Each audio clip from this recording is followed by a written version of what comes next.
¿Por qué el Señor se presentó como el primero y el postrero ante la iglesia de Esmirna? ¿A qué se debía la pobreza extrema de los hermanos de Esmirna? ¿Por qué el Señor niega la identidad judía a la comunidad israelita de Esmirna? ¿Cómo contribuyó la comunidad judía en la tribulación de la iglesia en Esmirna? Escribe al ángel de la iglesia en Esmirna: el primero y el postrero, el que estuvo muerto y vivió, dice esto: yo conozco tus obras, tu tribulación y tu pobreza, pero tú eres rico, y la blasfemia de los que se dicen ser judíos y no lo son, sino sinagoga de Satanás. El que estuvo muerto y vivió. Estudio del Apocalipsis desde la perspectiva amilenial. Ángel de la iglesia. En el estudio de Apocalipsis 1:20 concluimos en que con ángel de la iglesia el Señor se refiere al pastor o al obispo de la iglesia destinataria. Muchos consideran que el obispo de Esmirna que recibió esta carta apocalíptica fue Policarpo, un discípulo directo del apóstol Juan, pero no pudo haber sido él, dado que la redacción del Apocalipsis fue antes del año 70 y el ministerio de Policarpo en Esmirna fue posterior. Policarpo sufrió el martirio a la edad de 86 años, es decir, aproximadamente en el año 159 después de Cristo, siendo quemado vivo en la hoguera al negarse a blasfemar contra Cristo. Esmirna. El nombre Esmirna conlleva el significado de mirra, una sustancia usada antiguamente en los funerales. Por esto es un nombre muy sugestivo para Esmirna, dado que su historia está llena de continuas conquistas y destrucción. Esmirna fue fundada como una colonia griega para el año 1000 a.C., pero por el año 600 a.C., los lidios la destruyeron y Esmirna quedó convertida en un grupo de pequeñas aldeas. Por el año 200 a.C., el general sucesor de Alejandro Magno en Asia, Lisímaco de Tracia, la reedificó como un conjunto bien planificado, con calles amplias y rectas, pero fue destruida por un terremoto en el año 178 después de Cristo. Más adelante pasó de mano en mano entre árabes, selyúcidas y otomanos. Luego, en 1402 después de Cristo, Esmirna fue tomada por los timúridas, quienes asesinaron a la mayoría de sus habitantes. Poco después, en 1422 después de Cristo, volvió a manos otomanas y finalmente fue destruida completamente por Turquía en 1922 en la guerra greco-turca. Esmirna estuvo ubicada a 68 kilómetros al norte de Éfeso, situada sobre un puerto natural en la desembocadura de un golfo, en el que se construyó un puerto doble. El puerto exterior era una porción del golfo que servía como ancladero y el puerto interior tenía una entrada tan estrecha que podía cerrarse con una cadena. Para la época del apóstol Juan, Esmirna fue una ciudad ideal para el comercio, con una población cerca de los 200.000 habitantes. Llegó a ser un centro de comercio, compitiendo con Éfeso y Pérgamo, y al igual que estas otras ciudades, Esmirna también llegó a ser un centro para la adoración del emperador romano. El geógrafo e historiador griego Estrabón habló de la belleza de sus calles, la excelencia de su pavimentación y de los grandes bloques rectangulares de su construcción. La más famosa de sus calles era la calle del Oro, que empezaba en el templo de Zeus y acababa en el templo de Cibeles, dando la vuelta al pie de la colina del Pago. Los edificios que rodeaban el Pago eran llamados la Corona de Esmirna, y la calle del Oro parecía el collar que rodeaba el cuello de la colina. De todas las ciudades de Asia, Esmirna era la más encantadora. Se le llamaba el adorno de Asia, la corona de Asia y la flor de Asia. El escritor sirio Luciano de Samosata dijo que era la más bonita de las ciudades de Jonia. El sofista griego Helio Arístides habló de la gracia que la orla como un arco iris. Esmirna tenía un estadio en el que se celebraban juegos atléticos todos los años, una biblioteca pública imponente, un odeón que era el hogar de la música y un teatro que era uno de los más grandes de Asia Menor. Por otro lado, Esmirna, al igual que otras ciudades griegas, pretendía también ser la cuna del poeta Homero. Por eso tenía un edificio en su memoria llamada el Homerión y ponía la efigie de Homero en sus monedas. Esmirna fue la última de las ciudades cristianas en mantenerse firme contra la expansión maometana, pero cayó bajo los turcos en 1424. La Esmirna del Apocalipsis no existe ya, y su reconstrucción arqueológica es virtualmente imposible porque la actual ciudad Izmir de Turquía se encuentra construida sobre ella. La ciudad moderna cubre la antigua, y para empeorar la situación arqueológica, Esmirna, como se dijo hace poco, ya había sido parcialmente destruida por un terremoto en el año 178 después de Cristo, sobre la cual el emperador Marco Aurelio reconstruyó grandes áreas de la metrópoli.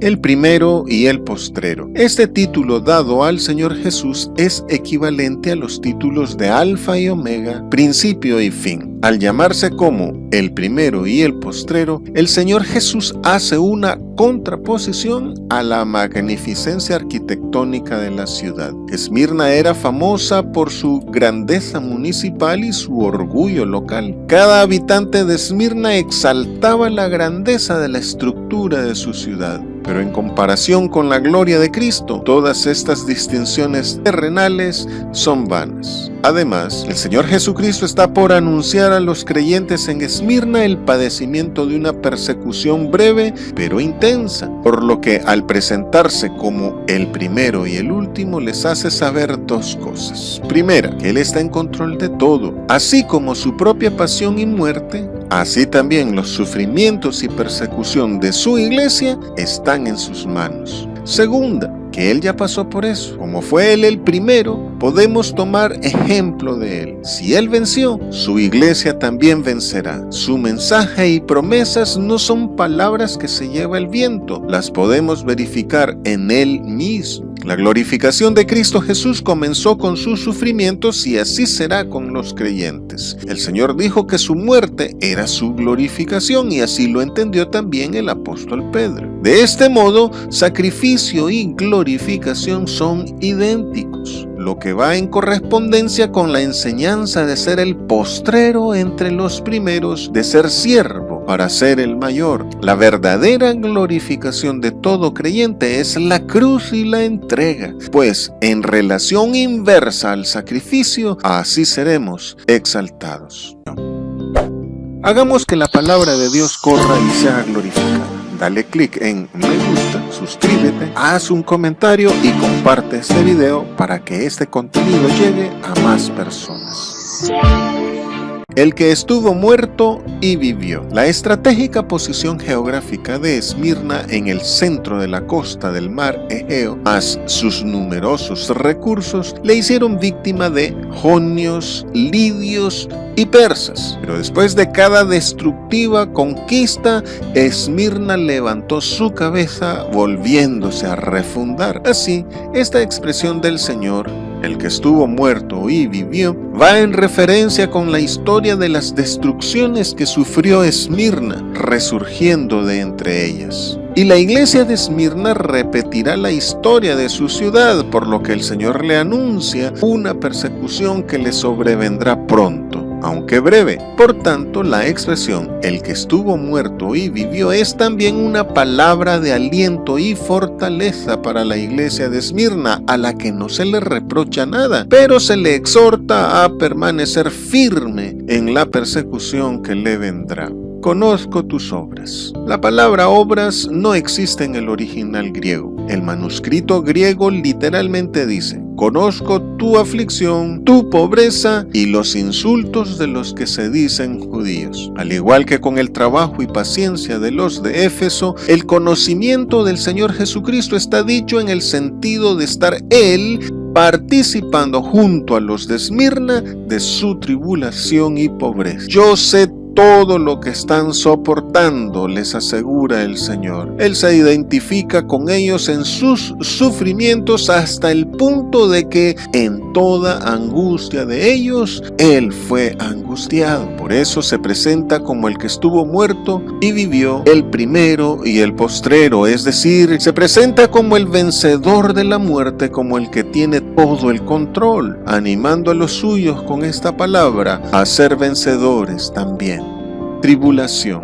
La presión de los paganos y de la comunidad judía era muy fuerte en contra de la iglesia de Esmirna. Existía una ley en Roma contra el ateísmo, el sacrilegio y la magia, cosas de las que acusaban a los cristianos, la que dio sustento legal para desatar contra ellos persecución y mortandad tanto con espada como en el estadio bajo gladiadores y animales salvajes. Desde el punto de vista romano, los cristianos eran ateos, porque no solo no creían en sus dioses, sino que más aún predicaban contra ellos, cometiendo sacrilegio. También, desde el punto de vista pagano, el creer en un Dios invisible era ateísmo. En las actas del martirio de Policarpo se relata que en el tiempo de los Juegos Atléticos, la ciudad estaba abarrotada y toda la gente estaba exultada, y que de pronto surgió el grito: ¡mueran los ateos! Busquemos a Policarpo. Y a él le dieron muerte ese mismo día. Pobreza. El Señor reconoce la pobreza de Esmirna, no en sentido espiritual, como fue el caso de la Odisea, sino en el sentido estrictamente material. La palabra griega usada aquí para pobreza es tokeia, que por su raíz etimológica significa agacharse, transmitiendo la idea de un estado de pobreza extrema, de despojo e indigencia. Dos razones hay para esta denigrante pobreza material de nuestros hermanos en Esmirna. La primera es que la mayoría de los cristianos pertenecían a la clase más baja de la sociedad, tanto que satisfacían sus necesidades con el trabajo de sus manos, tan solo para obtener lo esencial. Esto era visto como denigrante entre los grecorromanos, pero el apóstol Pablo lo promovió destacando que hay dignidad en el trabajo artesanal. La otra razón es que la ley de Roma contra el ateísmo, el sacrilegio y la magia también desató intereses avariciosos contra los cristianos, por lo que los cristianos sufrieron el despojo de sus bienes solo por ser cristianos. Los paganos miraban a los cristianos como adversarios porque su predicación afectaba sus ganancias a través de la idolatría, por lo que en el aspecto judicial los funcionarios corruptos promovían cualquier tipo de acusaciones en contra de los cristianos a fin de quedarse con sus propiedades si no renegaban de su fe en Cristo Jesús. Los primeros cristianos también eran objeto de boicot económico por no ser adoradores del César o por no ser parte del judaísmo apóstata. La vida no era nada fácil para los cristianos en ningún lugar del Imperio Romano, y más especialmente en Esmirna. Pero tú eres rico. Para la fe cristiana bíblica, los valores espirituales están muy por encima de lo material, de tal forma que el Señor Jesús nos exhorta a hacernos tesoros en el cielo donde no se dañan ni nadie los roba. Así que, aunque con muchos motivos para estar entristecidos, aflicciones, pobreza, insulto, el Señor realza su riqueza espiritual tanta que no recibieron ningún reproche del Señor. Cumpliendo la profecía de Isaías 51:7, ante la presión de la opinión pública, los creyentes de Esmirna no solo se mantuvieron fieles al Señor, sino también activos y gozosos en las dificultades por la presencia del Señor en ellos. En palabras del apóstol Pablo, ellos eran tenidos como pobres, pero enriqueciendo a muchos, como no teniendo nada, pero poseyéndolo todo. Y el apóstol Santiago dice que Dios ha escogido a los pobres de este mundo para que sean ricos en la fe y herederos del reino de Dios. Esto nos da pie para negar y rechazar definitivamente no solo la teología de la prosperidad, sino también la burda y viciada interpretación político-económica de la teología de la liberación. Los que se dicen judíos y no lo son.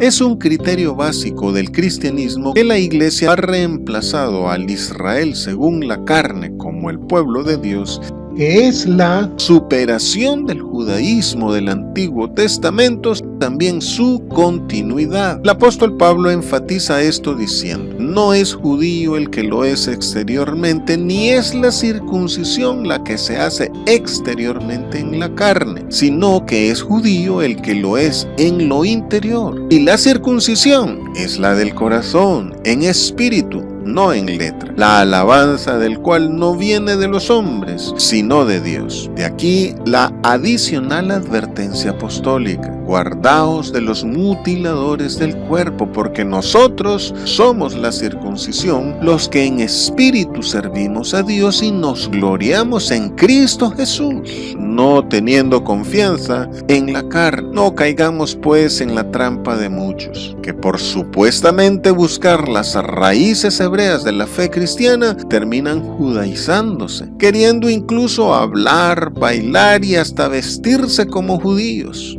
Tengamos cuidado, no todo lo que proviene del judaísmo es bueno. Sinagoga de Satanás no es una expresión antisemita, pues el mismo Señor Jesucristo y el apóstol Juan eran judíos. Hubo un momento en que también el discípulo Pedro fue llamado Satanás, es decir, adversario, por querer interferir contra la voluntad de Dios. Esta sinagoga es llamada de Satanás por su férrea oposición a la comunidad cristiana en la ciudad. Ya antes, el Señor Jesús había dicho a las autoridades judías que su padre era el diablo. Los que debían ser reconocidos como la congregación o sinagoga de Jehová, por oponerse a Jesucristo, ahora se han convertido en sinagoga de Satanás. El libro de Hechos da fe que los judíos influían sobre las autoridades de las ciudades en contra de los predicadores cristianos, citando lo ocurrido en Antioquía, Iconio, Listra y Tesalónica. En Esmirna, la comunidad judía era fuerte en número y en lo económico. Una inscripción en mármol dice que donaron 10,000 dracmas, es decir, 27 años de salario de un obrero, para el embellecimiento de la ciudad.